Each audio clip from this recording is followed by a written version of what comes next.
My name is Jake Gray, aged 35, and for 6 blissful years I was married to the stunning Kelly, a woman who defied her age at 31, looking no older than 25. Our union was childless, though I yearned for little ones while Kelly hesitated, always promising, "Soon, honey, soon." Our intimacy was more than physical. It was the tender kisses and warm embraces that truly filled my heart. Making love wasn't just about passion. It was about feeling close to her, wrapped in her arms where I found solace and love. But alas, my once beloved wife, Kelly, became the object of my blinding rage and cold emptiness. The love I once held for her now turned into a dull, bone-chilling hatred. They say the opposite of love is indifference, but in my case it's a burning, vengeful fury that consumes me, leaving my soul barren and lifeless. If Kelly were on fire, I wouldn't even bother to piss on her to extinguish the flames. It all started at last year's company Christmas party, a night that forever shattered my illusions of love and trust. Kelly, always one to dress provocatively, wore a dress that left little to the imagination. While I'd grown accustomed to the attention she garnered, I couldn't shake off the uneasy feeling gnawing at me that night. Call it a premonition or a gut feeling, but something was off. As Kelly adorned herself in sheer black stockings, her excitement for the party only intensified. Despite my reluctance to attend, she insisted, flashing me her sexiest smile. My attempts to express my discomfort fell on deaf ears as she brushed them off, eager to let loose and have fun. But beneath her enthusiasm, I sensed a hidden agenda, a nagging doubt that lingered in the back of my mind. Our last moments of intimacy before leaving for the party felt bittersweet, tinged with an unspoken tension. Despite her reassurances, I couldn't shake off the feeling that something was amiss. Last year's party had been a wild affair, with rampant alcohol-fueled antics and inappropriate behaviour. Jim, a colleague in the president's nephew, particularly unsettled me with his lecherous advances towards Kelly. Yet, as we entered the party, Jim wasted no time in asserting his dominance, showering Kelly with unwanted attention, completely disregarding my presence. I felt a surge of anger, my blood boiling as I watched him encroach upon what was mine. Despite my warnings to Kelly about Jim's predatory behaviour, she seemed oblivious to the threat he posed to our marriage. Throughout the evening, I observed Kelly's interactions with growing unease, noticing her dancing with other men, including Jim. My attempts to blend in with the crowd and enjoy the festivities were futile, overshadowed by a sense of impending doom. Little did I know, my worst fears would soon be realised. Desperate to find Kelly amidst the throng of partygoers, I stumbled upon a scene that would forever shatter my world. There she was, my beloved wife, bent over a chair, entangled in a passionate embrace with Jim. Shock and disbelief washed over me as I confronted the devastating truth of her betrayal. In that moment, as Kelly pleaded for forgiveness and Jim cowered in fear, I knew that my love had turned to ashes. The foundation of trust upon which our marriage was built lay shattered at my feet. With a heavy heart and a steely resolve, I vowed to exact revenge, to make them both pay for the pain they had inflicted upon me.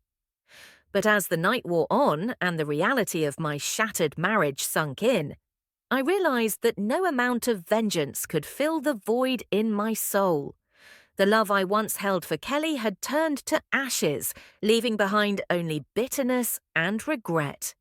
And so, with a heavy heart and a soul weighed down by sorrow, I turned my back on the woman who had betrayed me, walking away from our marriage and into the cold embrace of an uncertain. The atmosphere at the company's Christmas party was electric, infused with the buzz of excitement and the vibrant energy of the holiday season. As we stepped through the doors, the festive melodies of cheerful music greeted us, mingling with the lively chatter of colleagues and the clinking of glasses. The air was rich with the scent of anticipation, mingling with the tantalizing aroma of festive treats and the subtle fragrance of perfume. Despite the jovial ambience, a knot of apprehension twisted in my stomach, a nagging sense of unease that refused to dissipate. My gaze flickered uneasily over the throngs of partygoers, searching for familiar faces amidst the sea of revellers. Kelly, my beloved wife, stood by my side, her radiant smile a beacon of warmth amidst the swirling currents of uncertainty. But even as I tried to lose myself in the festivities, a sense of disquiet lingered at the edges of my consciousness. A nagging voice of doubt whispering in the recesses of my mind. The presence of Jim Stevens, the vice president of the company, and a man I had come to despise, only served to deepen my unease. Jim's greeting was oily and insincere, his handshake clammy and limp as he cast a lecherous gaze in Kelly's direction. A surge of anger boiled within me, tempered only by the knowledge that causing a scene would only tarnish the evening further. Swallowing my pride, I forced a strained smile, masking the turmoil churning beneath the surface. But as Jim's possessive grip tightened around Kelly's arm, a surge of resentment bubbled within me, a primal instinct to protect what was mine. Kelly's response was a practiced facade of composure, a subtle plea for understanding hidden behind her sparkling eyes. It was a silent reassurance, a fragile promise of loyalty amidst the chaos of the party. Attempting to quell the rising tide of jealousy, I allowed myself to be led away by a group of friends, their laughter a temporary balm to soothe my frayed nerves. Yet even as I immersed myself in the camaraderie of the moment, a gnawing sense of unease continued to gnaw at the edges of my consciousness. Time seemed to stretch endlessly as the night wore on, each passing moment weighed down by the heavy burden of uncertainty. The memory of Kelly's flirtatious exchanges with Jim lingered in the back of my mind, a festering wound that refused to heal. I knew I should have trusted her, but the tendrils of doubt had already taken root, poisoning my thoughts with suspicion. When I stumbled upon the unused conference room, the distant sounds of passion sent a shiver down my spine, a premonition of impending betrayal. Peering through the crack in the door, I was met with a sight that seared itself into my memory, a tableau of infidelity that shattered the fragile illusion of trust. There, amidst the dimly lit room, Kelly stood locked in an embrace with Jim, their bodies entwined in a moment of raw passion.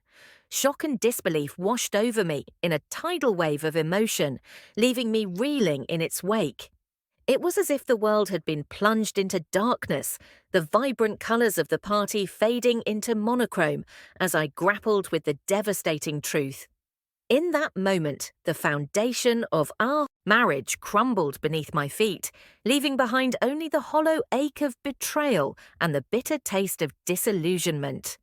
The love that had once bound us together now lay shattered and broken, a casualty of deceit and misplaced trust. And as I stood frozen in the doorway, my heart shattered into a million irreparable fragments, leaving me adrift in a sea of sorrow and regret. As I stood there, paralyzed by shock and rage, the scene before me played out like a nightmare unfolding in slow motion. Kelly's desperate pleas for understanding fell on deaf ears as the weight of her betrayal settled like a heavy stone in the pit of my stomach. The air crackled with tension as accusations and denials hung suspended in the charged atmosphere of the room. With trembling hands and a voice thick with emotion, Kelly attempted to explain herself, her words a desperate attempt to salvage what remained of our shattered relationship. But her protests fell on deaf ears, drowned out by the deafening roar of betrayal echoing in my ears. "You have nothing to say to me, you lying ah!" I spat, my words dripping with venom as I confronted the woman who had once been the love of my life. My hands curled into fists at my sides, my entire body trembling with a mixture of rage and heartbreak. In a sudden surge of fury, I seized her by the hair, forcing her to meet my gaze, with eyes that brimmed with tears of shame and remorse. "Look at me," I demanded, my voice a low, guttural growl. "Do you see the man who loved you? Do you see the shattered remains of my heart and soul?" But even as I railed against her betrayal, Jim stood there, a smug smirk playing across his lips as he revelled in the chaos he had wrought. His presence was like a festering wound, a constant reminder of the betrayal that had torn my world apart. As the reality of the situation sank in, a cold, steely resolve settled over me, pushing aside the anguish and despair that threatened to consume me. I knew that I had to confront Jim to make him pay for the pain and humiliation he had inflicted upon me.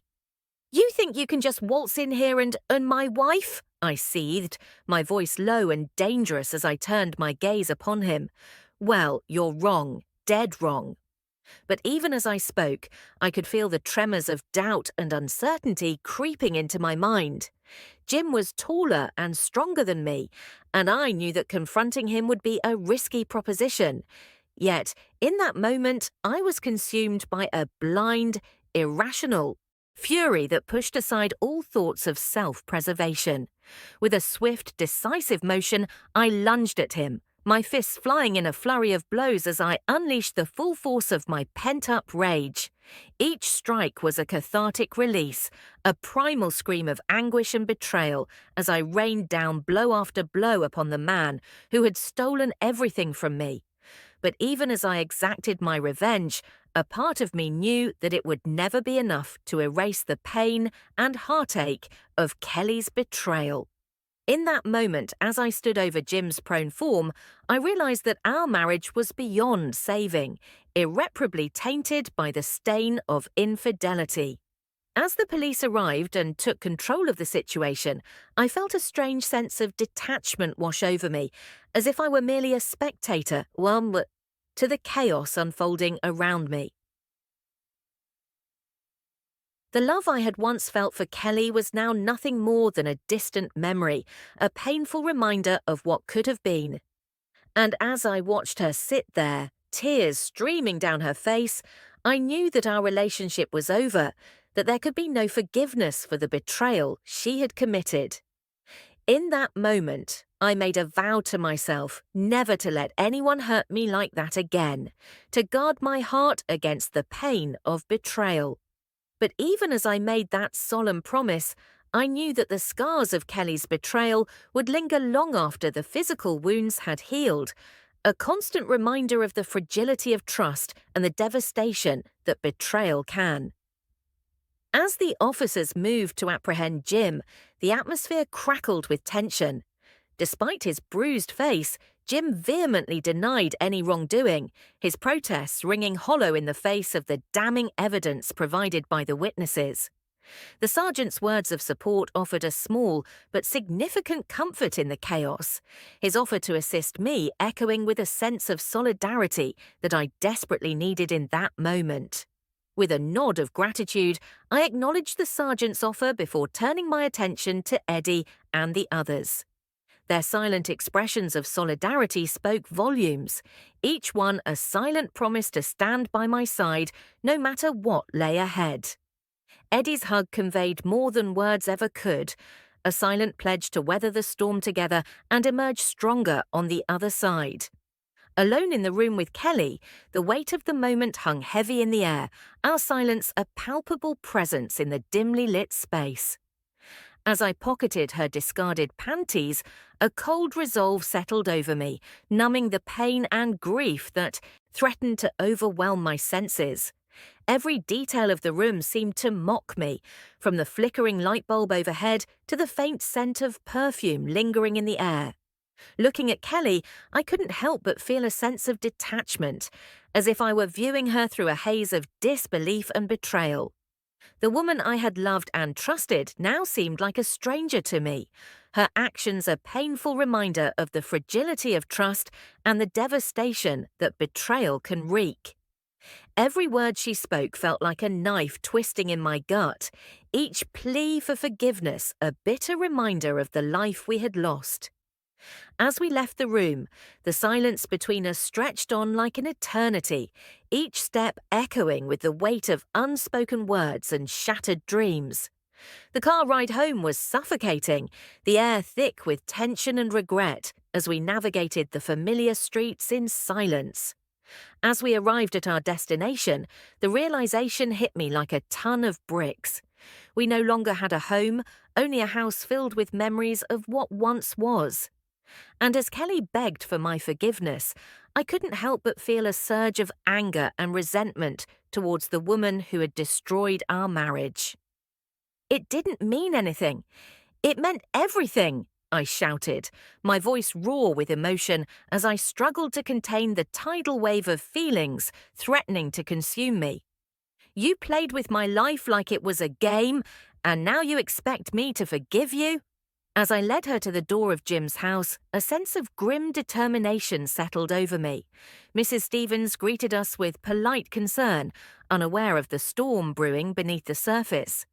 And as I prepared to unleash my revenge upon Jim and Kelly, I knew that there would be no turning back from the path of destruction I had chosen. In the dimly lit living room of Mrs. Stevens, the air was thick with anticipation and dread. My grip on Kelly's arm was an unspoken command, a demand for the truth that had festered in the shadows of our marriage to finally come to light. The atmosphere was charged with a tense energy, as if the room itself braced for the impending storm. Kelly's voice, when it finally broke the silence, was a quivering whisper of betrayal. Each word she uttered seemed to struggle against the weight of her guilt, as if confessing to Mrs. Stevens was akin to dragging the darkest parts of herself into the unforgiving light of judgment. She admitted to the clandestine encounters with Jim, her voice a mix of shame and desperation, revealing the depths of her betrayal not just to Mrs. Stevens, but to herself and to me. As she confessed, a part of me battled with doubt and disbelief. Her words painted a picture of deceit that spanned years, not just a momentary lapse of judgment, but a repeated choice to step outside the boundaries of our marriage. The revelation stirred a maelstrom of questions in my mind about the nature of our relationship and whether the foundation we had built together was ever as solid as I had believed. The reaction from Mrs. Stevens was immediate and visceral. Her face, a mask of shock and anger, transformed as the reality of her husband's betrayal sank in. Her response was not just a reaction to the words spoken, but a release of pent-up suspicions and frustrations that had perhaps lingered beneath the surface of her marriage. The slap that sent Kelly reeling was more than a physical blow. It was a declaration of her own pain and outrage, a cathartic release of every doubt and hurt that had been silently endured. In that moment, as Kelly stumbled backward, her face a portrait of stunned disbelief, I saw not just the woman who had betrayed me, but a reflection of the complex web of emotions that our actions had entangled us in. Mrs. Stevens' command to remove the whore from her house was a painful echo of the finality of our own marriage's demise. Her vow to divorce Jim was a mirror to the resolution forming within me, a resolve hardened by the realization of the irrevocable damage inflicted upon our lives by infidelity. As we left Mrs. Stevens' home, the drive to Kelly's sister's house was a journey through the ruins of our relationship. The terms of our divorce, laid out with clinical detachment, were the last rites for a marriage that had died the moment trust was breached. The division of our lives into assets and liabilities, devoid of the love that once bound us, was a stark testament to the cost of betrayal. Kelly's departure from the car, her tears a silent testament to the depth of her regret, marked the end of an era. The pang of sorrow that gripped me as I watched her walk away was a bitter reminder of the love that had once flourished between us, now reduced to memories tainted by deception. As I drove away, the solitude of the car was a stark contrast to the chaos of emotions within me. The tears that streamed down my face were not just for the loss of my wife, but for the loss of the future we had envisioned together. The road ahead, once paved with shared Dreams, now stretched out uncertain and solitary, a path I was condemned to walk alone, haunted by the ghost of a love that could no longer find its way home.